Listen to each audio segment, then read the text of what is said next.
Thanks for joining us on the program, everyone. What began as a tweet has now quickly ignited into a diplomatic storm. U.S. Senator Ted Cruz and a handful of American lawmakers are accusing the Nigerian government of presiding over what they call a Christian genocide.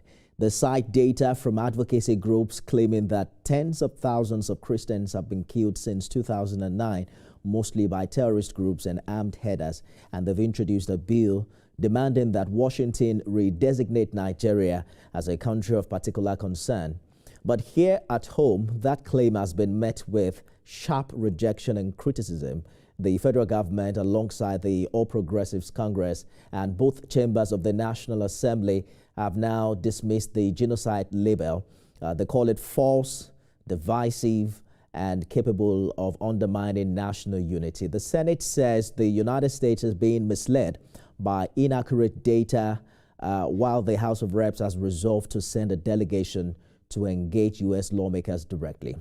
But behind the politics and the rhetoric, the pain is real. Hundreds of Nigerians, many from Christian majority communities, have lost their lives to insurgency, banditry, and communal conflict. The question isn't whether people are dying, it's why they are dying, who's killing them, and what government is doing differently to end the menace. So tonight on Beyond the Headlines, we go beyond the accusations to address what we believe are the facts, the fears, and the faith behind the story. I'll be joined by Senator Ajibola Basiru, who is National Secretary of the All Progressives Congress, as well as Olusegun Samaye, policy analyst and social commentator. But let's begin with an update on that story, what we're hearing from the National Assembly, as well as other stakeholders.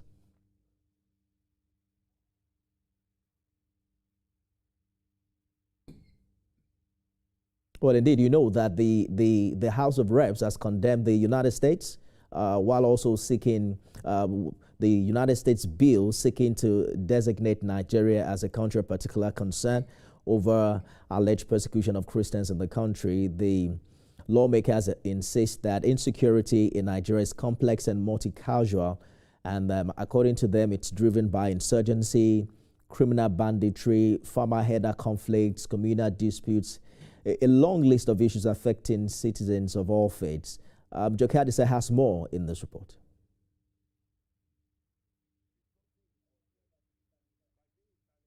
Well, we'll bring you that update subsequently. Let's bring in a National Secretary of the All Progressives Congress who joins me live from our Abuja studio for more on this development. Distinguished, thank you for joining us on Beyond the Headlines. Yeah, good evening, Inflame. How are you? Terrific. Glad to have you join us just right on time. So the federal government and by extension, the All Progressives Congress, we've heard them reject the word genocide. And we've had quite a number of reactions coming from stakeholders in that regard. If there is no religious genocide, why does it often appear that Christians are the victims in places like the Middle Belt and parts of the North Central? What would you say is driving those optics?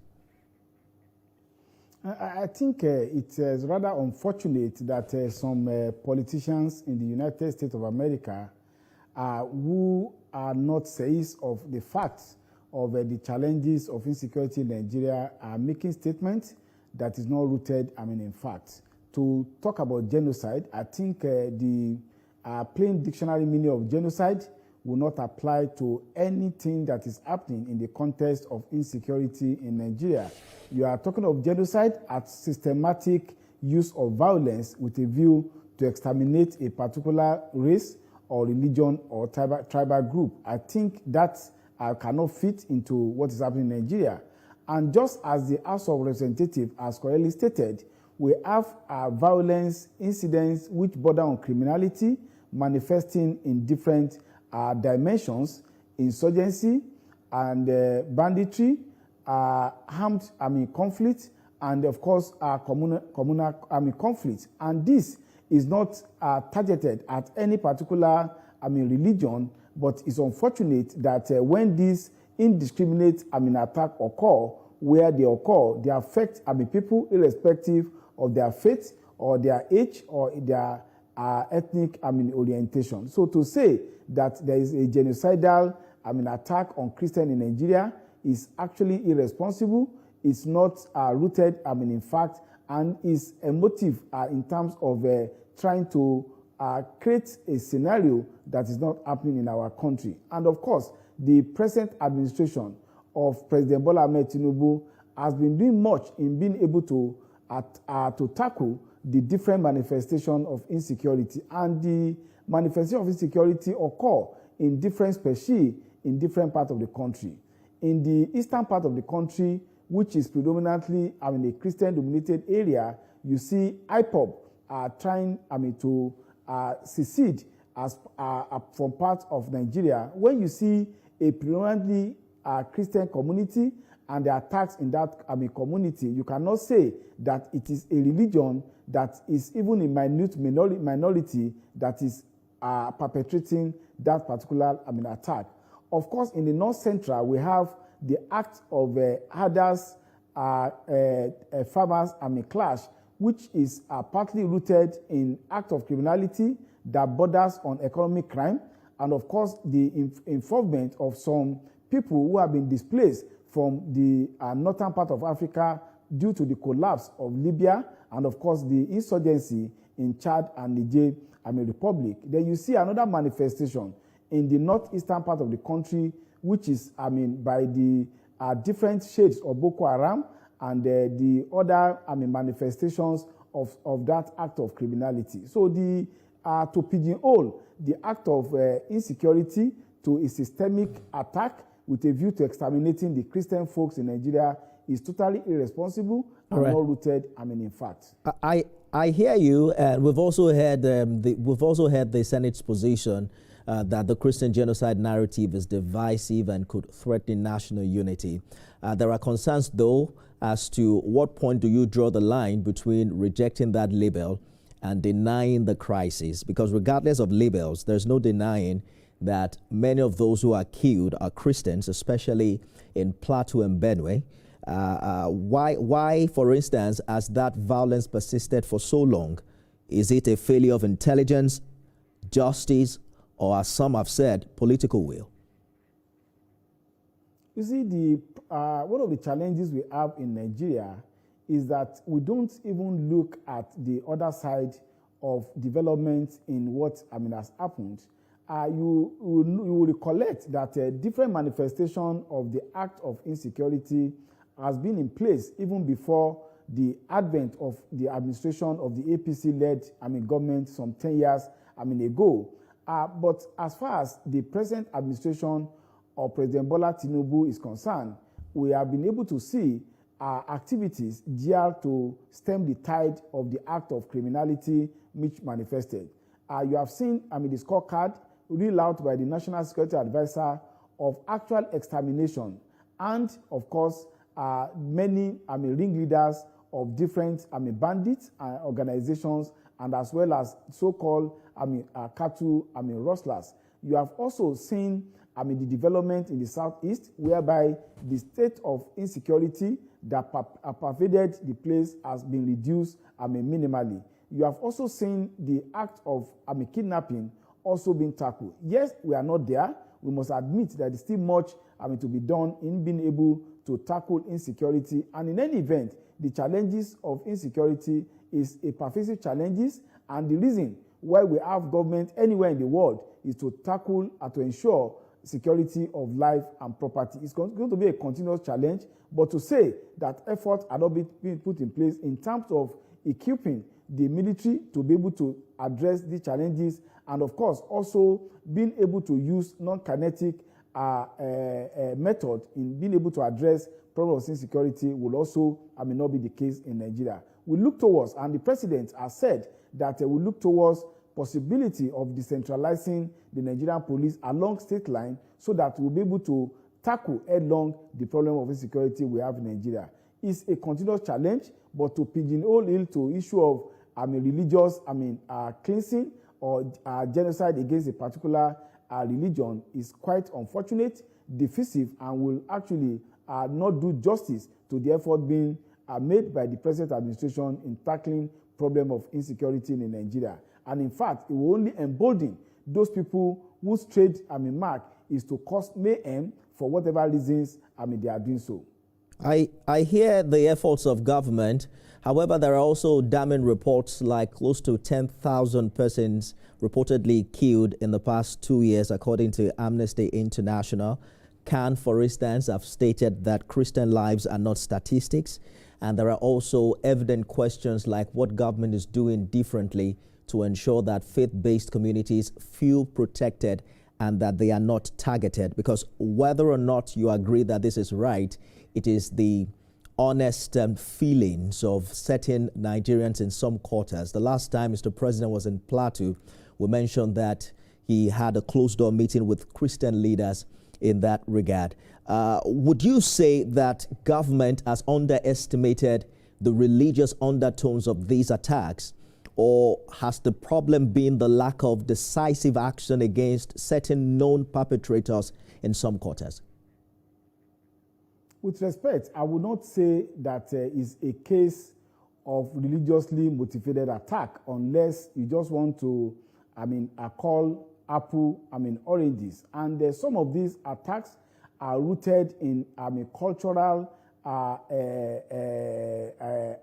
acrimony, which is also largely economical, particularly the question of cattle rustler vis-a-vis those people that are herders in the community, and in other dimension, herders vis-a-vis farmers in some communities. So the root cause of this are motivated, and it will be quite not helping to just pigeonhole it to one aspect, because until you're able to make a good diagnosis, you'll not be able to make correct prognosis to be able to attend to the challenges that we have in the area of insecurity. Those challenges are rooted in the need for us, and which is what the President is doing, to strengthen intelligence, strengthen the manpower in the area of security, and of course, use of technology in addressing problem of insecurity are part of the effort being made by the present administration. And of course, effort is also being made to target the funding sources of these criminal elements and their sponsor, so that they will be able to cut the life out of the resources that they are using in perpetrating this effort. But to say that there is a systematic attack on a particular religion, and when you talk of a faith-based community, I rather say that in every community in Nigeria, they are rather heterogeneous, and of course the attack of these mindless people are egregious and will not discriminate against a particular religion. We have found instances of attack on mosque in Katsina, an attack on some other religious organization and religious body, irrespective of what they profess in terms of religion. So it is not correct. It will not help our effort to settle in down this heinous act of criminality to religious extermination or religious genocide. You have described not make politics out of serious issue of security. You have described the genocide tag as politically motivated. However, there are also genuine concerns about whether or not we can truly separate politics from perception when victims are buried every week. That has been our reality earlier this year, covering the developments in the Middle Belt. And there are questions as to what concrete new measures beyond Operation Save Haven, kinetic responses, that is now being implemented by this administration to protect communities and also rebuild trust, especially in communities where attacks have been recorded for the 10th time. There are reports of certain communities even staging protests against the Nigerian military, saying they don't trust them. We've heard state governors saying, how did these perpetrators bypass roadblocks, by members of the Nigerian military? I mean, this is the reality that we have come to report earlier on this year. But let's take a short break, and we'll talk more about this after the break. Stay with us, everyone.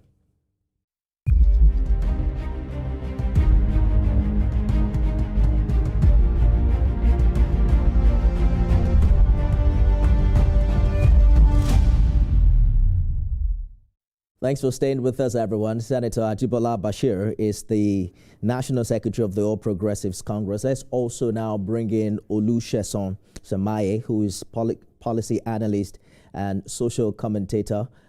Gentlemen, thank you so much for staying with us on the program. So, Semaye, how do you interpret government position at this time, especially what we heard the Senate and the House of Reps saying, that the Christian genocide narrative is divisive and could threaten national unity? You have studied conflict data.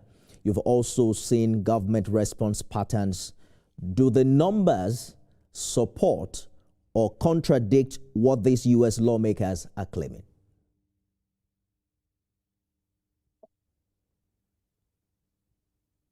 Hello, good evening. I really can't hear anything. Well, I'm asking if you think the numbers, as it is in Nigeria, the number of attacks and the victims recorded support or contradict the claims being made by U.S. lawmakers.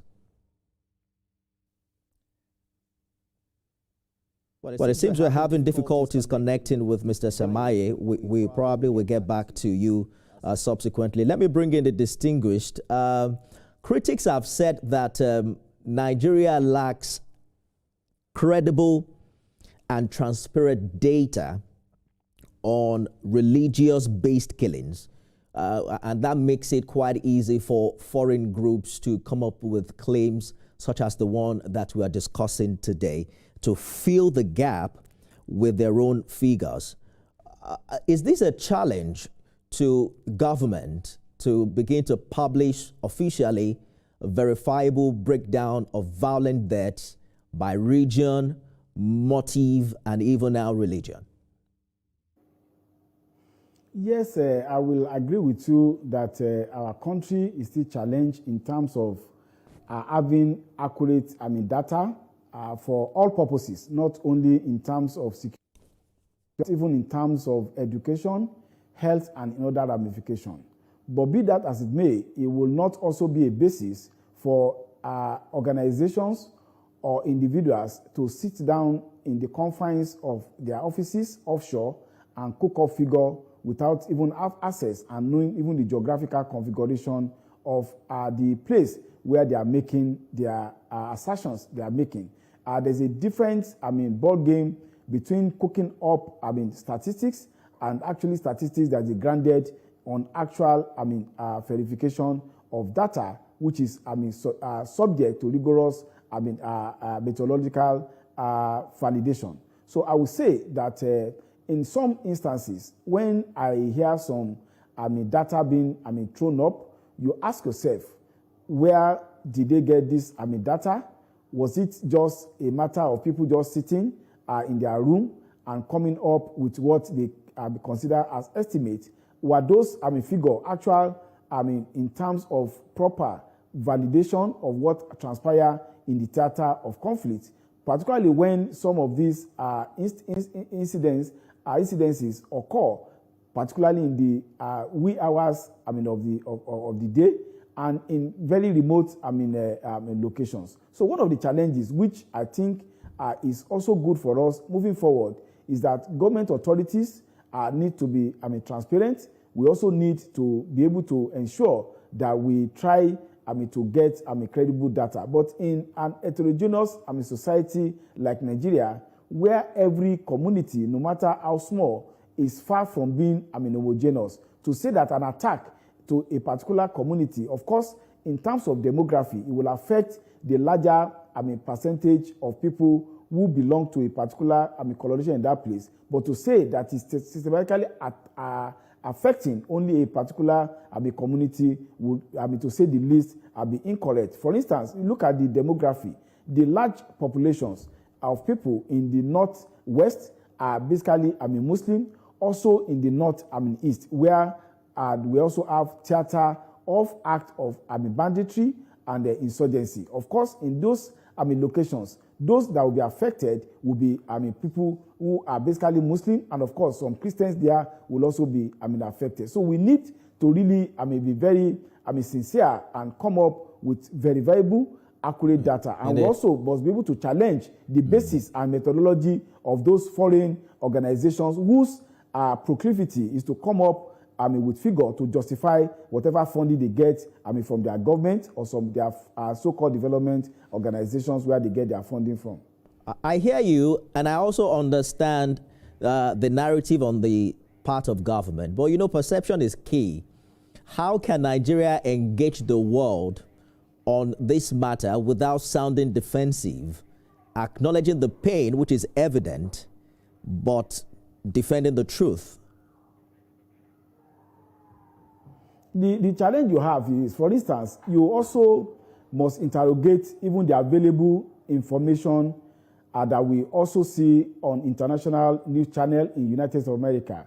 When there are school incidents of gunning down of the people or incidents of attacks in public, are they attacks that are religiously motivated? The reality is that criminal violence bordering on mass killing is almost worldwide. So we cannot be relying, and we are not defensive at all. We are just pointing out the critical fact that yes, we have problem of insecurity. We are using both kinetic and not kinetic method to address the problem of insecurity. We have had successes, and we are still having some challenges. These are the truths that we are not running away from. But to begin to put a motive, religious or political coloration to what basically are acts of criminality will not help us in addressing those challenges. The number of killings that were reported in the Middle Belt this year requires that a journalist like me even begin to take half sessions for mental health. You know, sometimes they say you read the news and it turns your belly, and you begin to put yourself, you begin to now have contact with people who have immediate families who have been affected, whose livelihood and entire life has been turned upside down because of these incessant attacks. I want us to speak to the heart of the matter, you know, politics aside, and whether or not, you know, the government that we speak for is involved. From a policy and moral standpoint, what would justice look like for these communities that have suffered repeated attacks, whether they are Christian, Muslim, or otherwise? I think I made it clear very well that these are challenges that we must, as a government, take serious, and we are, of course, definitely taking very serious. The Nigerian Constitution is very clear that security and welfare of the people is the paramount purpose of government. And I've said that in terms of budgetary allocation to our defense organizations, and in terms of training, and in terms of use of technology, there has been an upscale in terms of activity of government in that regard. I've also acknowledged, truthfully, that we still have way to go. And that was why Mr. President said that it is high time we consider the introduction of state police in Nigeria. If we are not worried about about the upward movement of issue of insecurity, I don't think the president will be thinking of what do we do with the present unitary system of police to ensure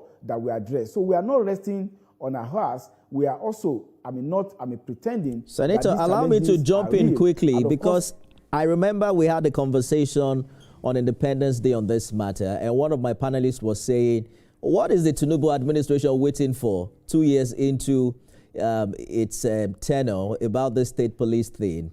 And I'm hearing insinuations like perhaps the kind of caution we are seeing is politically motivated ahead of the 2027 election. If that is a viable alternative, why is it not priority on the list of Mr. President? I wouldn't say it's not a priority. You will know that this is not a military administration. This is a democracy. I was part of a process this Monday of this week where the House of Representatives had to call leaders of political party to have consultation on the amendments that have been proposed to the 1999 Constitution. Creating a state police is not something that can be done by administrative fiat. You will require 2/3 of the majority in the National Assembly. You also require the 2/3 of the State Assembly of the country to be able to do so. And I'm aware that as I speak, the two chambers of the National Assembly are already wrapping up their activities in the area of constitutional amendment, and some of those issues border on how do we address the question of security architecture of our security with the constitutional reform. So it's not just the buck does not stop on the table of President Bola Ahmed Tinubu. It is a matter that requires amendment of the constitution and will require both the National Assembly, the state, government, and of course the president giving final assent to whatever has been approved at those levels. And I agree with you, but there's also what they call lobbying. You are a senator yourself. We've seen executive bills, being expedited even under this administration. But our time is up. We'll find time to continue this conversation. At the heart of it is that what's happening in parts of Nigeria remains a national tragedy. The challenge for policymakers and religious leaders alike is to confront the facts, protect every Nigerian life, and ensure that no foreign lawmaker ever has to tell our story for us, because the truth and the responsibility must come from within. Distinguished Senator, thank you for talking to us. That's our time. Thank you for giving me this opportunity to talk to Nigerian people. Remember, you can watch this conversation again at midnight and 6 a.m. tomorrow. I am Nifemi Oguntoye.